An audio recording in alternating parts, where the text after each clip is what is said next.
Alright guys, today we've got something a little bit different. We are going to hit some monster lines in this game, Supercross Encore. Now, this would be the 650, the EDX 650, and this bike was in Alive, Supercross, and this game, Supercross Encore.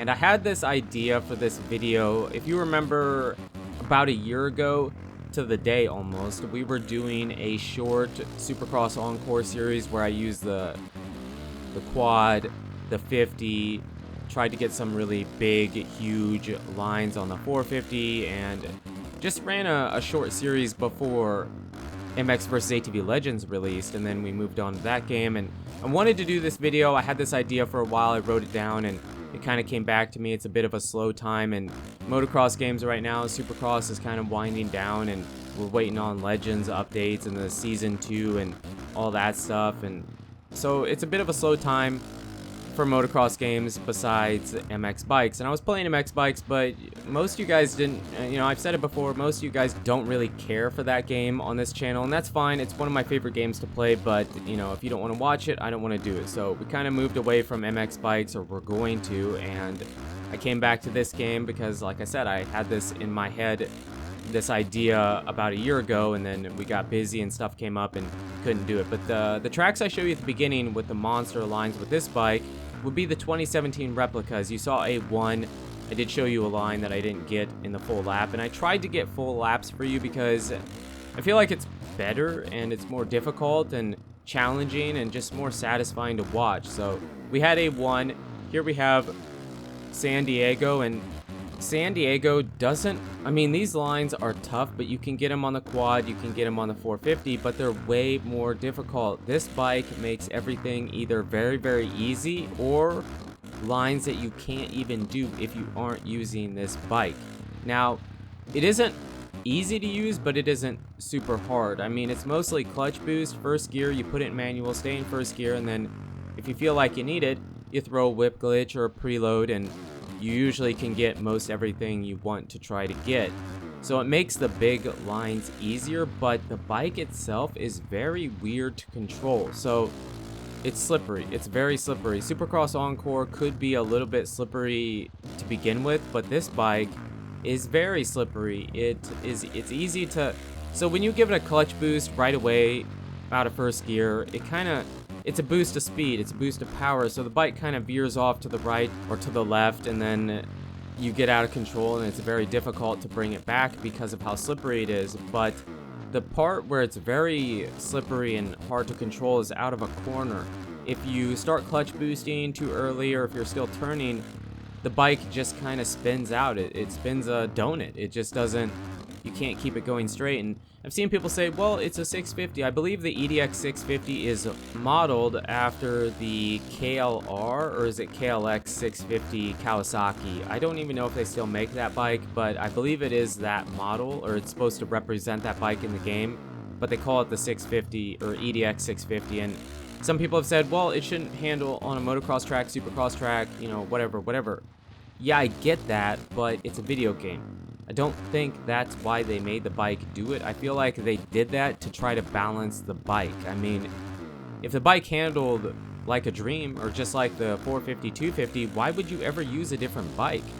This bike has more power and can do stuff that, yes, the 650 or 450, 250 can do, but this bike does it easier. So they tried to balance it. They do it with the 500, and yeah, it just makes it kind of a challenge to use, and since I haven't played the game in a while, it was challenging. Now, this is Phoenix. Now, you actually can jump over that table, and then you have a different line.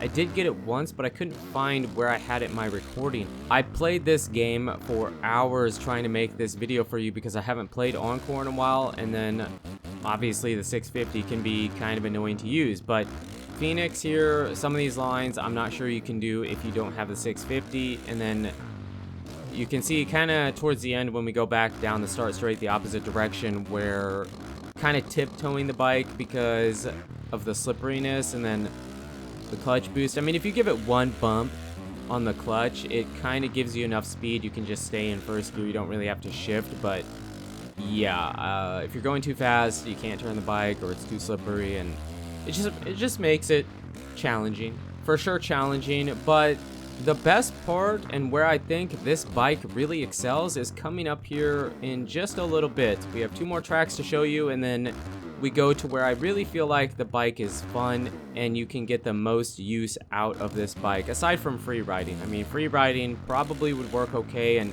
even Waypoint would be fine, but I feel like the 500 probably would do better than the 650 because you can run it through the gears and don't have to just mad clutch boost in first gear like you do with the 50 or the quad. I mean, the 50, the quad, and the 650 all kind of control the same. Not so much on the ground, but just the way you use them, you know, with the first gear clutch boost and all that stuff. This is Oakland, and this track, I think all this stuff I've hit on the 450. I mean, I was decent at the game. I really feel like I put in the time, and most of my friends were all way better than I was, so I was always chasing them and learning from riding, you know, racing multiplayer. But this line, I'm not sure if you can do that on the 450. It is very difficult. We don't even clear it, but it was decent. But I do show you getting it clean, and there's the satisfying part. You're gonna see we land downside of this jump like perfect. It is almost perfect and very satisfying. Arcade game, not realistic. I mean, we jump in, jump out of this entire rhythm section, but check it out. Perfect downside. That feels good. That feels real good. But here we have straight rhythm, and this is what I was talking about. This is where I really feel like this bike excels. Now, I spent a lot of time. These would be the DLC straight rhythm tracks in the game. There's 5 DLC and 5 stock ones in the game, and I focused on the DLC ones. I didn't do all of them, but some of them. I mean, huge, massive lines that I don't know if you can get on the 450. I really don't, because of how big they really are. I mean, we're averaging like 90 to 100. I don't know if I have it set in miles per hour or kilometers per hour. I think it's kilometers. So like 100 kilometers per hour is what we're averaging. I mean, it really feels like we're riding above the track. It feels like we're flying above the track. I mean, we spend probably more time in the air than we do on the ground doing some of this stuff, and it's really satisfying. It's coming back to the when you land something just right or hit it just right, or it's really a huge 4, 5, 6, 7 jumps that you're going over. It feels good. It's really fun and really satisfying.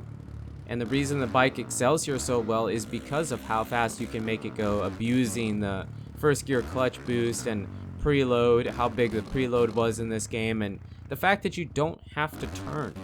Turning is what makes this bike tough to use on a supercross track, and a motocross track actually might be a bit more difficult. And the reason I say that is because on a motocross track, you're carrying way more speed, and so coming into a corner with more speed makes this bike more difficult to use, right? So maybe a motocross track would have been even more tough than the supercross tracks, because the speeds are a bit slower and kind of can jump into the corner. You have these big bold turns that you can slow down in and whatnot. But yeah, this is Valley Fever, the last not supercross track, straight rhythm track, and then we switch over to Dallas, one of the OG base tracks. I did a few other ones, but most of the lines on the stock tracks I felt like I could hit on the 450 really easy, so I kind of stayed away from that.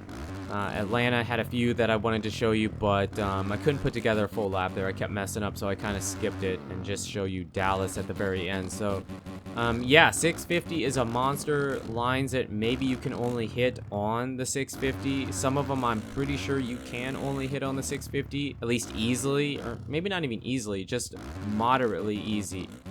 And Dallas isn't my favorite track, but there's some huge stuff here, some really big stuff, and it was fun. Plus, I messed around on it long enough. I was like, okay, this is gonna make it in the video. So yeah, I don't know, probably won't do a Supercross Encore series. It's still my second favorite game to play, and I enjoy coming back to it and have a ton of fun. I enjoyed myself while I was playing this game. But let me know in the comments what you guys think, how you feel about it. How do you feel about the 650? What do you think? And do you want to see some Supercross Encore? It's a slow time in moto gaming. I mean, we had Supercross 6 come out, and that's kind of winding down. Legends, I'm kind of waiting on updates in Season 2 and all the good stuff that should be coming with that season. So it's a bit of a slow time. MX Bikes, you guys don't really seem to care about too much on the channel, so I'm going to stop that. And yeah, let me know in the comments if you want to see a short series on Supercross Encore. I do have at least 2 more ideas we could do that could be kind of fun, and we can go from there. But you guys and girls are absolutely amazing. Thank you so much for the support on the channel lately. Really does mean a lot. And until the next video, take it easy.